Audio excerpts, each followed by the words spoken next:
হচ্ছে নাচের প্রোগ্রাম আর গানের প্রোগ্রাম।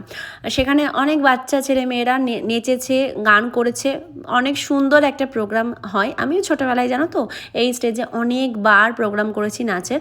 আর দেখো আমাদের ঠাকুরটার সেই মুহূর্তে চোখ আঁকা হয়ে গেছিলো, একটা বেনারসি পরিয়ে দিয়েছিল কিন্তু রেডি হয়নি। তখনই মায়ের যা মহিমা সে দেখে আর কি বলবো। জানো তো মাকে গহনা পরানোর আগের এই মুহূর্ততেই মাকে দর্শন করতে অনেক মানুষ বহু দূর দূরান্ত থেকে ছুটে আসে।